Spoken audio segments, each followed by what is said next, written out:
Hello, Habibis! Another day, another vlog. So, paano yan? Magli-lipstick muna tayo bago natin gagawin yung mga kailangan nating gawin sa buhay. Kahit naman na wala tayo sa mood, pero kailangan nating mag-show up. Kasi nga gusto natin magbago yung buhay natin. Kaya, hindi lahat ng gusto natin isusundin natin.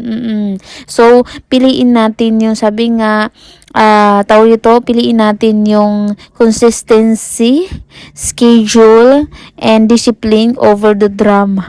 Huy, may pa ganun. Pero ito nga, nagli-lipstick lang ako dyan kasi nga, may gagawin tayo ngayon. Yes, may gagawin tayo for today's live, for today's vlog, for today's video. O basta yun na yun. Ayan, tignan nyo na lang kung ano yung mga gagawin natin for today. Kaya, may nakabasag nung sage ko. Nako, so hindi ko na tinuloy. Sinukat ko lang. Tapos, hindi ko na tinuloy. Gusto ko kasi yung atake medyo matalino onte.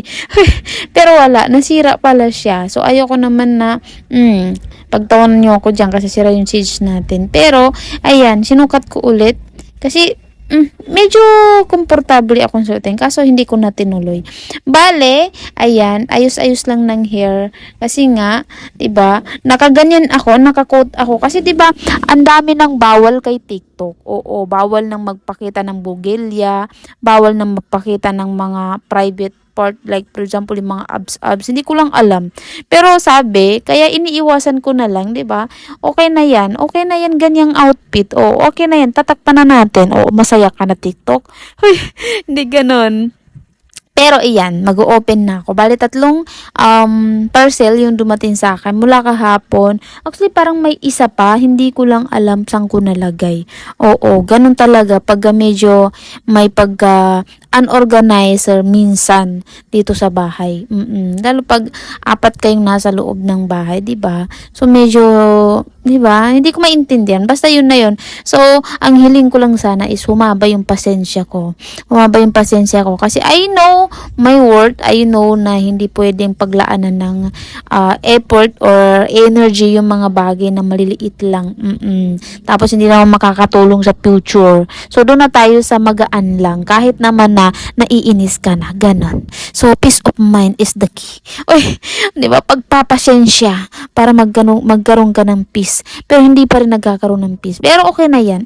Okay na yan. So, ito, first one is, ayan, yung personal use ko na gusto ko ding ibenta dito sa store. Kaso, since hindi pa ako masyadong kumpleto, so gusto ko yung ibenta kasi nga sobrang ganda niya. Sobrang, alam mo, pag in-apply mo yan, para kang fresh, para kang may powder na. So, protected ka na sa sun, UV light, and hindi lang yun, fresh ka pa.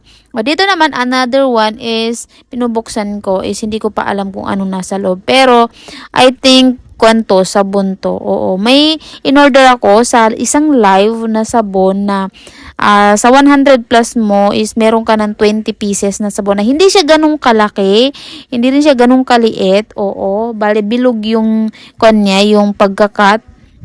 Bale, in-order ko na lang para mas makita ko kung pwede ko siyang ibenta. So, nakita niyo naman. Ang ganda nung packaging, excellent yung packaging, pero yung laman, maliit lang po siya.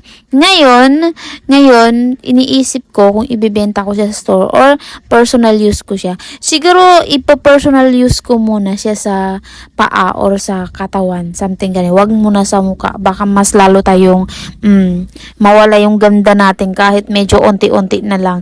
Huy! Bali yan, binilang ko siya. So, 21 naman siya. 21 naman. So, hindi lugi yung pinagbili mo. Pero, siyempre, as a TikTok affiliator or small TikTok affiliator, so, kailangan ko siyang i-review ng maayos. Kailangan ko siyang, alam mo yun, kailangan ko siyang suriin. Mapagpanuri. Pero, kailangan ko siya talagang suriin bago ko siya i-promote sa inyo. Etong video na to is, hindi ko muna to lalagyan ng yellow basket. Okay? Hindi ko muna lalagyan ng yellow basket. Wala mo na maghahanap ng yellow basket. Kasi, etong sabon na to is i-review ko pa. Tapos, titignan ko pa kung gaano siya ka-legit, kung DFA approval ba, 'di ba? Kasi siyempre ayoko naman na ako yung maging dahilan para masira yung mga pagmumukha niyo or katawan niyo. Siyempre, Pinoy tayo, lalo na yung mga negosyante na gaya ko. Medyo may mga pagkakuripot tayo, lalo pag nag-uumpisa tayo. Kasi siyempre, gusto nating mapalago at gusto nating mapaikot yung pera na pinaghihirapan natin. So, kailangan nating i-make sure na yung bibili ng customer natin is legit, affordable, tapos maganda. Quality ba? So, since naman na gusto natin yung pang long term na mga customer, mga business partners, 'di ba? Yung mga makakatulong sa atin, gusto natin pang long term at hindi sila ma-disappoint. So, ganun yung gagawin natin. It's not about money lang, 'di ba? It's about quality and siyempre legit. Uy, nag-i-English na yan. Basta yun na yun. So, ito namang last one. Ito yung pinakamahaba, 'di ba? Ito yung isa sa ini-expect ko sana na dumating nung nakaraang araw. Kaso, medyo delay yung pagka-deliver ni manong seller or manang seller or sino man yan. Yung, di ko alam. Basta delay siya. So, good naman good na, alam mo yun, nung nakita mo sa video or sa picture or sa poster is ganun talaga, legit. So, malaki din siya, mahaba din. Hindi yung haba na iniisip mo. Pero mahaba talaga siya na parang magagamit ko talaga siya sa future na malaking store or any brands. Uy, di ba? Naghahangad tayo ng mga branches. Baka naman gusto niyo akong tulungan, di ba? Pero, ngayon pa lang, nagpapasalamat ako sa lahat ng bumibili o lahat ng mga nagtitiwala sa ating mga pinopromote.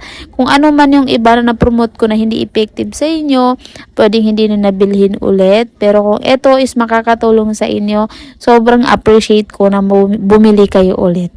Di ba? Hindi lang ako natutulungan nyo, kundi pati yung seller din. Diba? Tayo is TikTok affiliator lang. At nagpo-promote lang. Sa lahat naman ng sellers, yan. Thank you so much sa pagpapadala ng mga pre-samples. Pero ito pong ino-open ko ngayon, hindi po to pre-sample ha. Ito po'y galing sa bulsa natin. At ito po yung pinag-iimbesan natin. Kasi bawat ganito pinag-iisipan natin. And alam ko kasi na ito yung magagamit pang matagalan. Kaya ino-order ko siya. Kasi nga, siyempre ang gusto natin is lumawak yung store natin at lumaki. At magkaroon pa tayo ng mga branches ni Sinoid. Uy, diba? Wala naman masamang mangarap. Diba? Lahat naman tayo nangangarap. Kaya sinasabayan lang natin ng sipag. I'm not good for today is video. Oo, hindi po ako alam mo yun, hindi maganda yung mood ko. Pero I'm still showing up kasi nga gusto ko nga yung buhay na magiging resulta ng mga ginagawa ko. Oo, kaya lahat naman talaga ng mga yumaman or gumanda yung buhay, 'di ba? Eh di hindi naman lahat ng araw, 'di ba, na nagbibideo sila is okay sila. Yung iba talaga pinipili lang nila yung disiplina, yung pagiging productive, yung pagiging consistency over the drama. O, paano? Bilhin mo na to. Basta sa lahat ng gusto, tignan nyo lang sa yellow basket ko. And sa lahat naman ng